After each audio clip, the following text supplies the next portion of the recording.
shout out to Eyes on the Prize.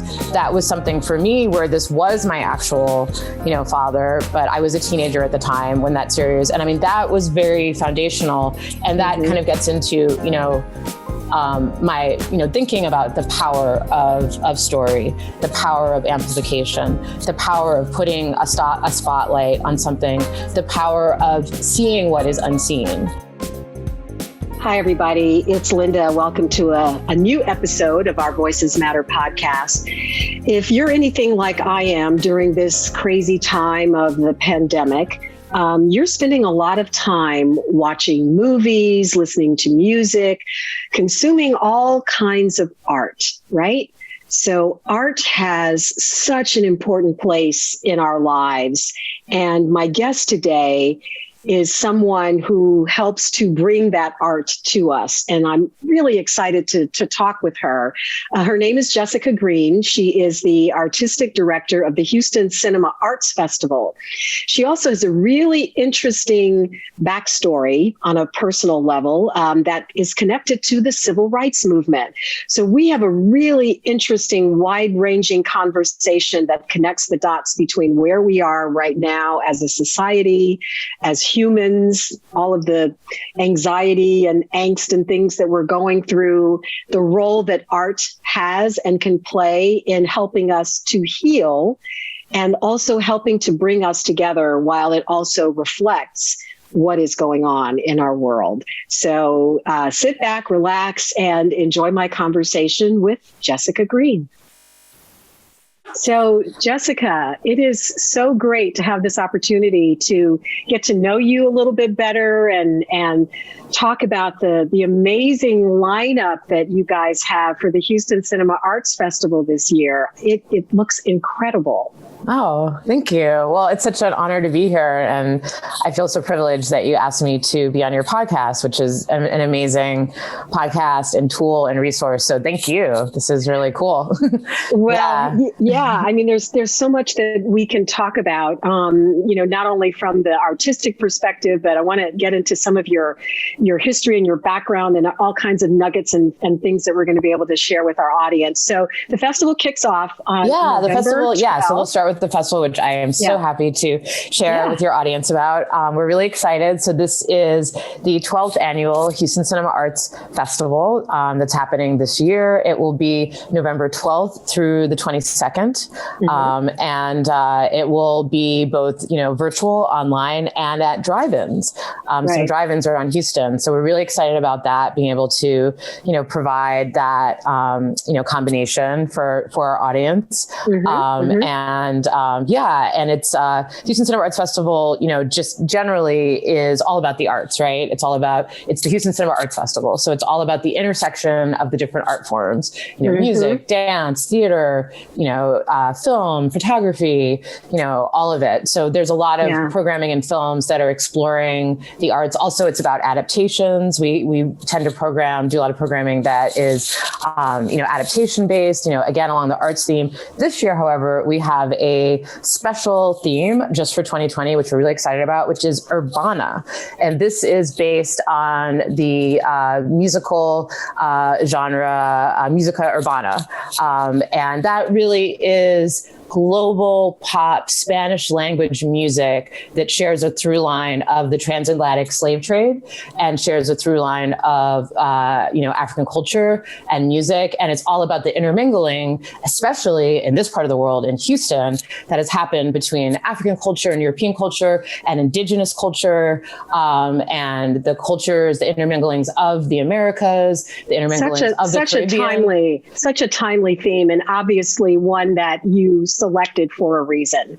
Yeah, right? It's both. Tell me what the backstory is. Yeah, I mean, it's both timely and timeless, man. Right? I mean, I've done a lot of research, in putting together this theme, and like I researched that, cumbia music is based on a beat that was brought over by Africa's, a drumming rhythm that was brought over, I believe, in the 1600s. So, a lot of this intermingling that we're talking about, it is, this is about really centering what's already already at the center, right? And privileging what's already privileged, right? And this has got, all of this intermingling. And, the festival is about, okay, well, where do we find this in film? Where do we find this in art? Where do we find it in photography? Where do we find it in dance? And then as well, in then unpacking this theme, we were reminded that 2020 is also, and again, back to the Houston connection, right? And Houston is a real ground zero for Urbana. Houston is a place where these interminglings, these mixtures of culture, Afro-Latino culture, all of it has been happening for so long and is just in the water, is in the soil, and has, bore so much that has gone on to influence the world, including 2020 being the 20th anniversary of the passing of DJ Screw, Houston's own, who is an incredibly important and pivotal figure in the hip hop culture and music movement. And then also Selena. 2020 is the 20th anniversary of Selena's tragic murder. So then we realized we had these two figures who are so critical culturally and were so beloved, are so beloved. We, decided we wanted to pay tribute to them. So we have some exciting programming along those lines that's paying tribute to Selena and DJ Screw. We have a live DJ set from the Screwed Up Records and Tape Shop, Houston's own, on location. This will be live streamed from that, from the Screwed Up Records and Tape Shop. And it's DJ Red doing a live, tribute to DJ Screw. And then we have also Gracie Chavez, who is a wonderful DJ and is part of a Latinx DJ collective in Houston, the Bum Bum Collective. And actually DJs a genre that she calls scrumbia, which is like chopped and screwed and cumbia. So this shows, this is where, this is where this is all happening. This is where it's been happening in Houston since day one. It's so exciting. It continues to happen. Having the arts be so vibrant and such a part of what makes us human is just, we're really fortunate to have such a vibrant artistic community here in Houston. And artists around the country are really struggling and hurting right now because of COVID. And then, of course, we're all struggling and hurting right now because of COVID. And I think that the arts have a really important part to play in our collective healing, if you will.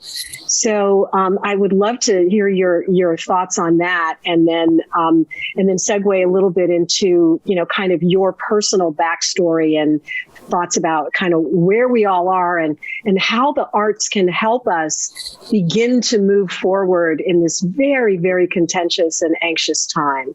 Yeah, totally. I mean, I think what you just said, about the place of the arts and the power of the arts. I think, in the case of this project and this festival, it's both, this, kind of theoretical, it is a theoretical kind of lofty ideal kind of thing. And it's also something very practical, right? So, I mean, I think, for us, it was about just being so much more intentional about what, already was our approach, right? Which is to really find the best, films and the artists, the most representative from around the world, right? And then really work closely also with, Houston-based, artists and filmmakers who are also the best, right? And Houston institutions. So one of the, programs that we're doing is a partnership with the Houston Ballet's Drive-In. So it is about also amplifying this incredible community in this time when amplification is so necessary, and figuring out how we are all stronger together, right? And Houston is such a fertile ground for that, for collaboration.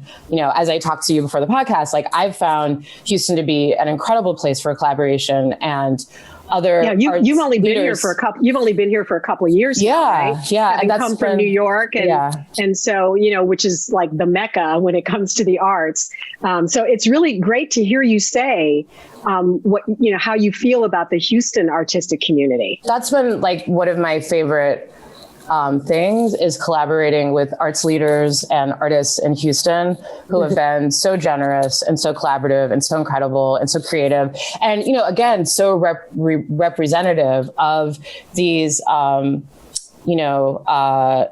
cultural influences that really do need to be more centered and more privileged. And, and that's, back to the Urbana theme is just Afro-Latin culture has ignited the world. It's changed the world, and it's so influential globally, in the Americas, but outside of the Americas. And, it's a really good time to take, stock in that. I think, in this time, it's also, it's about kind of using the tools that we have to bring these stories and these experiences from around the world to people's living rooms, to their bedrooms, wherever your bathroom, wherever you're, partaking in the virtual wherever festival. You're consuming it. Yeah. Right? And then also, to have these drive-in programs and that kind of really that vision, right? And then really representing, I think then that also just is a reflection back of Houston, which to me, I like to always describe Houston as around the world, around the corner. So I think we're really trying to reflect that in the programming. And then again, with the lens of 2020, with this incredibly terrifying, right, but pregnant with possibilities time that we're in right now, we've just really tried to be more intentional about, the partnerships. And you're telling such a variety of stories, when you look through the lineup, and we're going to link to your website and everything, so that our audience will be able to find the festival very easily. But when you go through and you look at the range of stories that are being highlighted and shared, it just speaks to the breadth of the human experience and helps us to see, ourselves in each other, which is what this podcast is all about, and why I was so excited to talk to you, and to bring the festival, to bring it more to light so that people will know about it, because it's when we share those stories that we start to have some understanding of, what makes us different and yet what makes us the same. Totally. Prior to, like a little bit less than a couple of years ago, becoming the artistic director of the Houston Cinema Arts Society and Festival, I was the director of the Maysles Cinema in Harlem for about a decade, which was founded by the documentary filmmaker Albert Maysles, who, co-directed Grey Gardens, Give Me Shelter, Salesman, really important, seminal American documentary filmmaker. May he rest in peace. And he was a inventor of what's called direct cinema, where it's like this idea of like literally you're letting the camera guide you, and you're really just letting life unfold. You're really just documenting what's happening in the purest way. So there's this just very, very direct relationship between the audience and the subject, right? And he, always talked about walking in another person's shoes, and art allows us to do that. Like we really do have to walk in another person's shoes to, as best we can often, to really understand where they're coming from. And art is such an important tool for that. And we're just like so grateful to be able to identify this work and seek it out and find it and bring it to Houston. And artists and filmmakers around the world, they are listening and they are learning and they are looking. And it is such a reflection, the stories that they're telling are a reflection of so many experiences, and they are representing so many different perspectives and so many different outlooks and so many different experiences. And they're constantly, processing what's happening. And the field is as incredible as ever. I mean, I'm so impressed and moved by what is being produced around the planet, the kind of filmmaking, that especially is coming out of places like the quote unquote developing world. And, we're really at this, these are terrifying times, but they are pregnant with possibility. There is so much incredible expression. There's so many ways that things are opening up. That's what part of the pushback is about, actually, right? Is because things are opening up in such incredible ways that may be, uncomfortable. But, again, in our festival, we really are reflecting kind of like all perspectives. There really is I'm not exaggerating. There's something for everybody, so it's a good deal. And it's a great deal. It's a great deal. So I've already got my pass, and I can't wait. I can't wait to either go to a drive-in or pull up to my computer. Yeah, totally. With a bowl of popcorn and watch it virtually.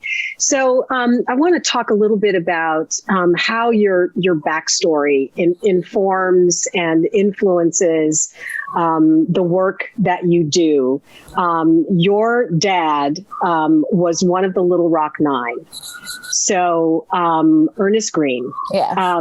Share with us, with our audience, just tell them briefly, for those who don't know, about the Little Rock Nine, and how growing up as the daughter of someone who walked that walk, how that informed who you are now and the work that you're doing. Yeah, no, totally. The Little Rock Nine were 9 African-American young people, children really, teenagers, who, single-handedly, the 9 of them desegregated Central High School in Little Rock, Arkansas in 1957. This was post-Brown versus Board of Education. This was a concerted, organized plan and strategy by, civil rights organizers, including the NAACP in Little Rock, led by Daisy Bates, who's really pivotal to the story, really important African-American organizer that really worked closely with Little Rock Nine on that effort. And and it's just, a really important chapter in the civil rights movement. It was the first televised event of the civil rights movement. These 9 children were to attend Central High School in Little Rock, Arkansas, and then were blocked by entering by the state government in Arkansas and by the state and city police. And then the then President Eisenhower, in response, actually called in federal troops representing the U.S. federal government to then escort them into the school and allow them to enter into the school. The thinking at the time was that because it was Little Rock, Arkansas, and was considered the upper South, that this would there was some thinking, actually not everybody thought this. Some people thought it would go kind of smoothly, and it didn't. And I guess, one way that, and they went to the school for a year. My father graduated he was the only senior. At the age of 15, I would add, he had skipped a couple of grades. So he experienced this, I can't even imagine, insane experience at 15 years of age, was the only one of the 9 to be a senior, graduated that year. Martin Luther King attended his graduation. The entire public school system in the city of Little Rock was shut down the next year to avoid any further Black children attending the, at that time, white public school system in Little Rock. And so then, this is, I would say, also an example of how, because of racism, everybody loses, right? Like more white people than anybody died in the Civil War, So, because of these systems, everybody had to then figure out how to get their kids, out to school in the suburbs, which is like a crazy inconvenience. So it affected. So what did your father share with you about how he managed that situation? At 15 years old. Yeah. What does he remember on an emotional level? Yeah, sure. I think, on the one hand, which we can all imagine, those of us especially that were perhaps young, a while ago, or perhaps those of us that are young now that might be checking out this podcast, there was a sense of, invincibility, frankly, because he was so young and they were so young. But they were, of course, also really scared. And it should be said that, there were times and things that were really scary. And I am part of the Facing History Civil Rights Speakers Bureau, and I talk to young people about this all the time. And it's really a story of bullying also. And, the soldiers, that Eisenhower had enlisted to protect them were not always there. They were not in the hallways. They were not in the bathrooms. So they were at risk. They were attacked, and it was very scary and very dangerous. And of course, they had been taught the nonviolent, philosophy and approach. And so they had to put that to use and, respond based on a nonviolent, philosophy to whatever was being thrown their way. So it was really, really hard, but they just, my father has talked about was as the kind of, anger, contentiousness kind of rose. He, as a young person, he thought more and more about, well, wow, what's in the school? Why are they trying to keep me out? This is where I need to be. If this is, in that kind of teenage rebellious, kind of way, in a way that's productive and positive and propelled him. It's just well, if they're trying to deny me, this right, I want to see what I'm missing and I'm going to see this through, So I think he also, had that thought. I think that it was for all of them incredibly defining. It's basically another family, you know, the Little Rock Nine, they're like, you know, aunts and uncles, their kids are like cousins. Honestly, it's something that has bonded them and defined them since they went through that together. It's something they really went through together, and they have an incredible, those that are remaining. There are now 8 remaining.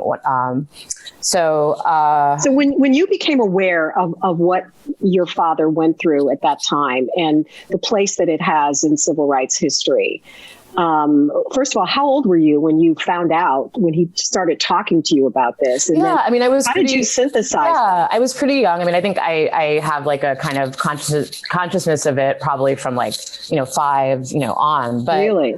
Yeah, but it's not the same. It's not the consciousness I had. And I think that dovetails with like my own experience and my own choices. I mean, I would say, first off, shout out to Eyes on the Prize. That was something for me where this was my actual, father, but I was a teenager at the time when that series, and I mean, that was very foundational. And that kind of gets into, my, thinking about the power of story, the power of amplification, the power of putting a spotlight on something, the power of seeing what is unseen, of showing what is unshown, and then framing, and then how you, again, back to Daisy Bates, she was like, she would be a, marketing PR whiz now. She was incredibly adept at figuring out how to present the story, which is not hard. She had amazing tools. These were beautiful, brilliant, gorgeous little children. She had incredible tools to work with.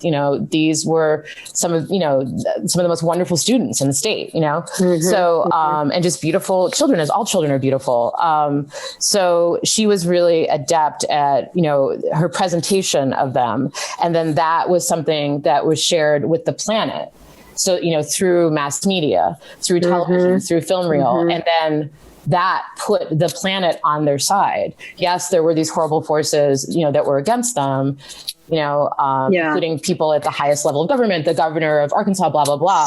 So there's such an interesting sort of connection that just kind of flashed in my mind as you were talking about the amplification in the story and getting the planet on the side of the Little Rock Nine. So let's fast forward to George Floyd, okay? And the global outpouring of all of a sudden shared, understanding of racism that could not be denied because it was in your face.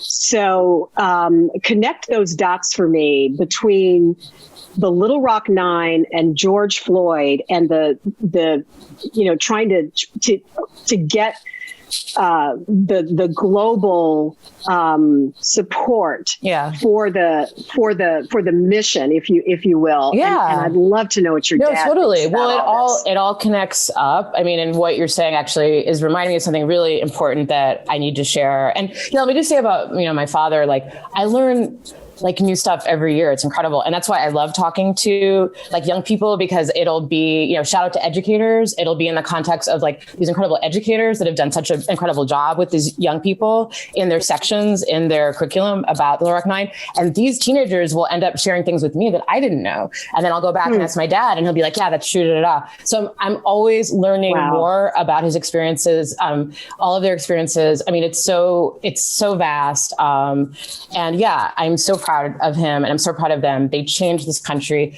They risked their lives to do so. I can't even imagine, what choice I would make given that opportunity. Who knows? But they did it. Props to them. It's just incredible, and I'm so grateful for the recognition that they've received. And the other thing I would just say that I've also said when I talk to young people, we all have these forces of nature in our families. We all have people that fought really hard for the rights of their community, of their families. And in that fight helped us get to where we are, especially in this country, especially if you're American. So I'm grateful that, my father and the rest of Little Rock Nine have gotten the recognition that they have. And I hope that other people will, receive similar, because there's a lot of people that did stuff like that maybe didn't, get that recognition.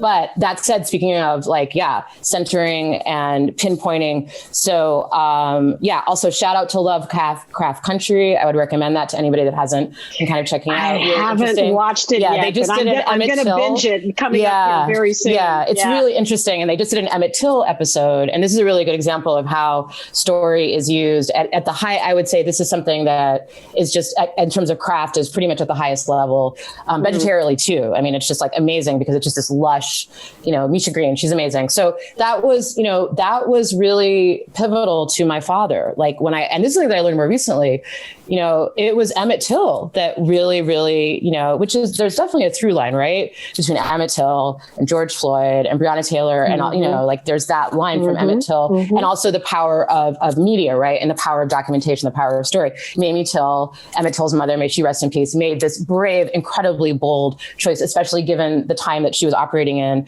to have, the funeral, have the casket be open casket. Then Jet magazine, I believe it was Jet, not Ebony, made the bold decision to publish that photo. I believe they were the first or one of the first, or they had, very, very large impact because it was such a big platform. So this is a really good example of the power of story and media in, showing what is unshown, seeing what is unseen, and that was the biggest factor. My father was about the same age. And when he found out what they did to him, he was like, oh no, see, I'm going to be doing this. You know what I mean? So there is so much continuity here. We are all in a long line in the struggle. The struggle for sure continues. It's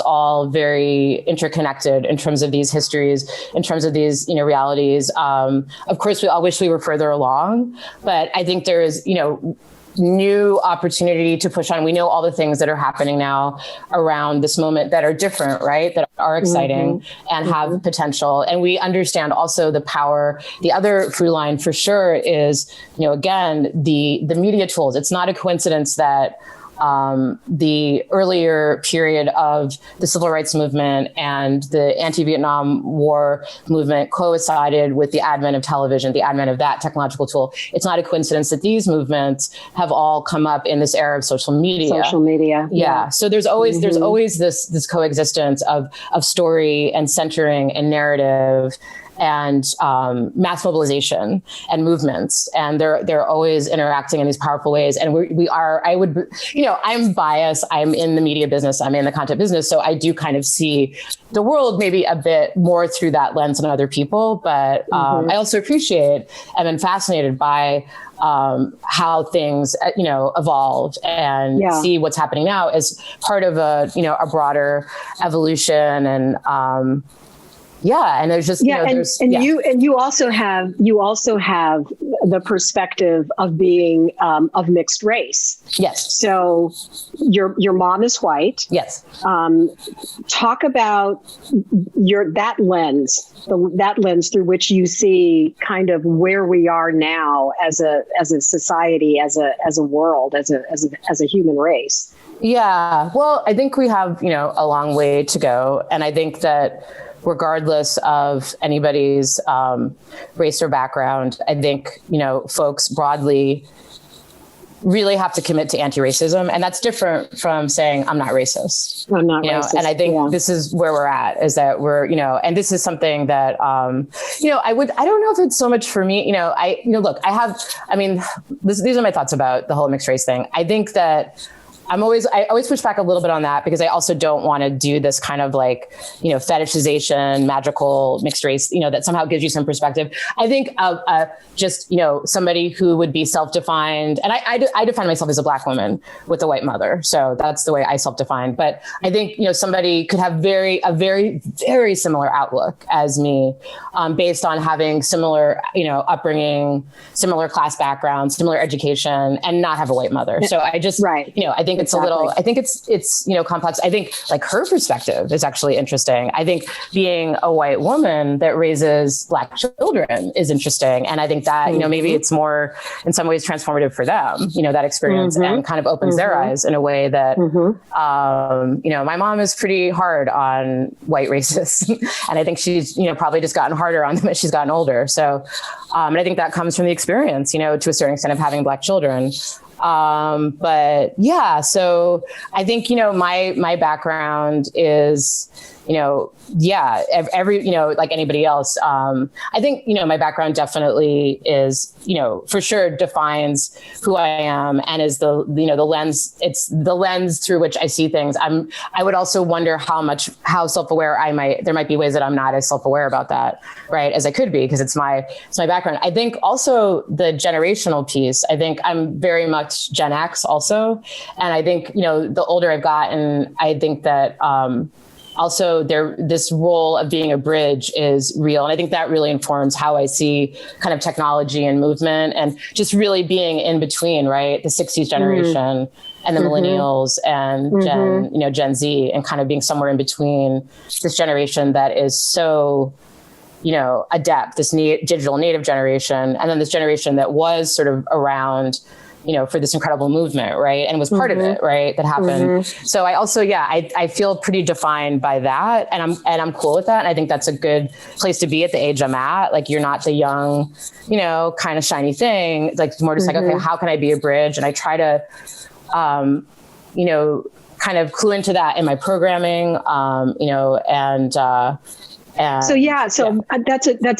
glad you said that, because I was just thinking that I'm wondering what you think the role of the arts can, should, will be as we move forward post-election, post, all the stuff that's going on right now.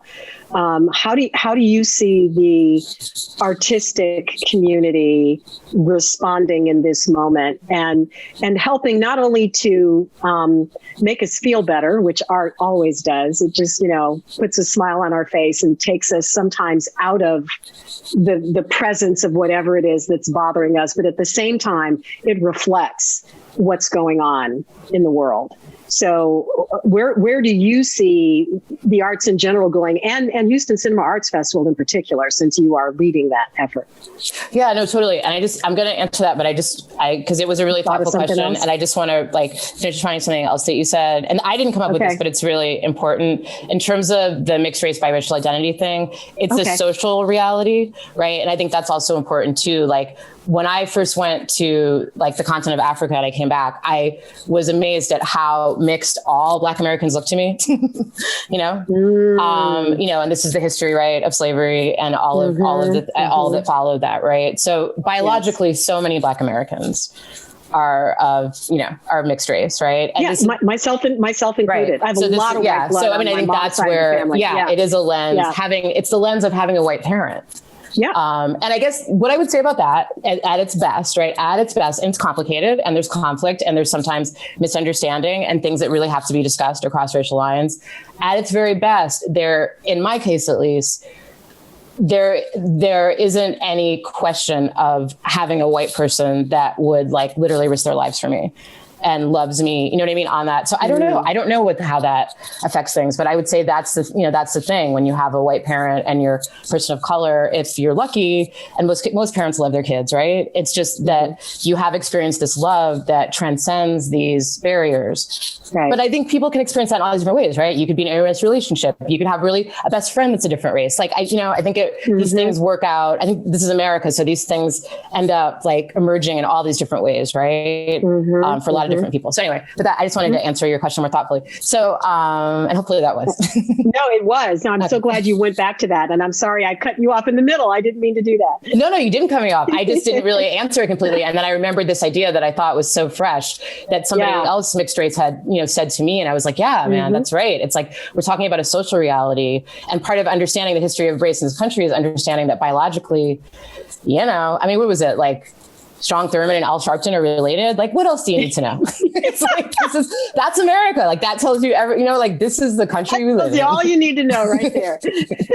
Yeah. So art. Yeah. I think art has always played this role of reflecting, forecasting a bit, being a bit of a crystal ball, right, of what is to come, but also reflecting what is. It's always played that role. I think it plays that role now. I think it hits differently. because of the loss, because of the mourning.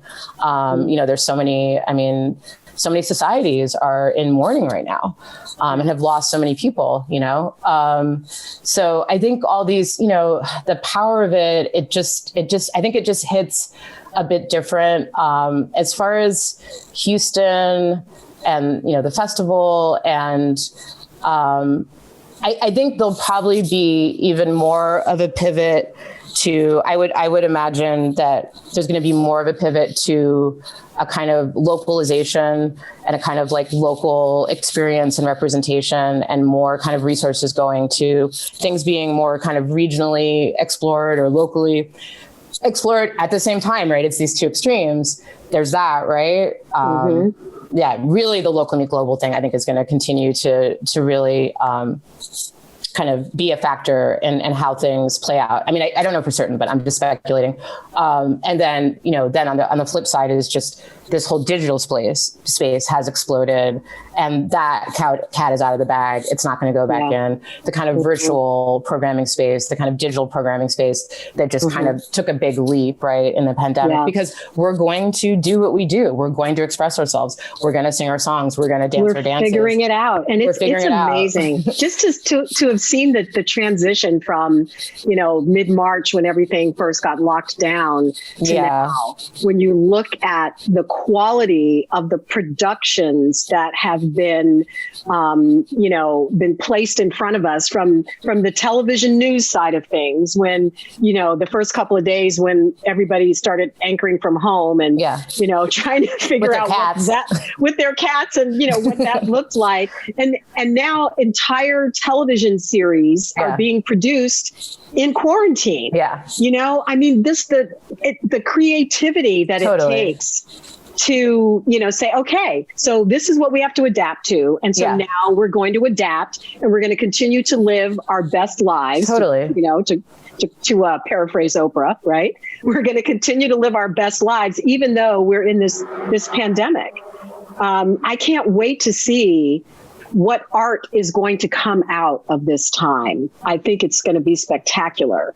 I can't wait to see the dances that are choreographed, and the songs that are written, and the plays that are produced. Can you imagine the richness of the material that we're going to get to consume? Wow. And some of it's already happening. And shout out to Harrison Guy, Houston's own Harrison Guy, Urban Souls. I love Harrison Guy. We're going to have a dance film. Urban Souls Dance. Dance. And these are new movements and new pieces that he has put together in quarantine, and that's going to be part of the festival too. A film of this choreography along with a conversation with him in that package. And to be really, totally, that's where it's at, man. And that's really, that's the, that's what's really, besides Houston and Houston as a muse and Houston as an incredible inspiration. I mean, I think that's what's guiding me. That's what's guiding our team. We're part of a broader community, and we're just trying to rise the occasion and do the best that we can with the resources that we have, to provide the best festival we have, and to provide the most year-round programming that we can in the safest way. And mitigate risk as much as possible, as there is a global pandemic. But to really rise to the occasion, be part of this community of leadership that is,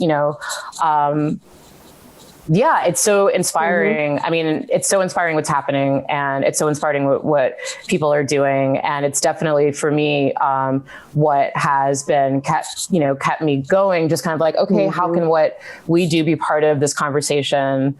People are doing such incredible work, such inspiring work. Expression finds a way, art finds a way. It's incredibly urgent and important to have art, right now, for sure. And to have a way to process. Sometimes art explores things that are just difficult to express otherwise, art can express the unconscious. It can express things that are very difficult to express in other ways that are uncomfortable. And it can be the complete opposite. It can be just a joyful release That's what makes it so beautiful. Yeah, there's so many. That's what makes it so beautiful. Yeah. So beautiful. I mean, it's just it's a really interesting time. But we also, of course, we want a vaccine. We want some resolution. We want some, evolution of best practices. There is so much art that obviously, is very difficult to produce under these circumstances. I mean, but yeah, darn if everybody isn't trying, right? It's amazing. Yeah, right. It is. It is amazing. And the good news is that whether people are in Houston or elsewhere, they can participate in the Houston Cinema Arts Festival. Yeah, totally. It is virtual. Yes. So you can go online, and again, we're going to have links in the show notes, and buy your pass and pull up to your favorite device of choice and it's watch these incredible films. Over 40 films, myriad conversations, myriad performances, myriad live stream events, drive-in events. I mean, it's really it's gonna be amazing. Full packed and stories and films and filmmakers from all over the world, Hong Kong, Nigeria, everywhere, all over. Awesome.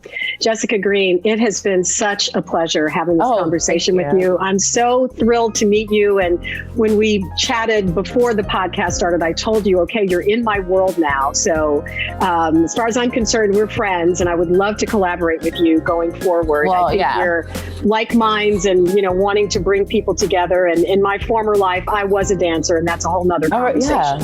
So we'll have to talk about that offline. So dance is really interesting.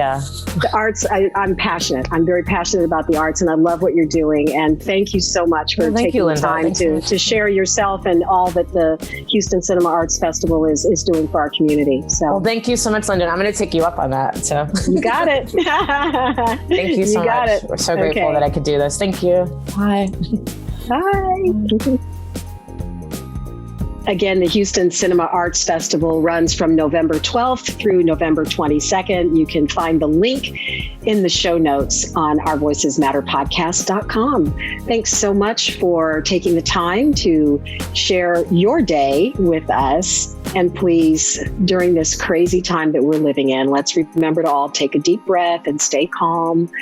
And remember to give each other permission to speak and have the courage to listen with an open mind. We'll see you next time.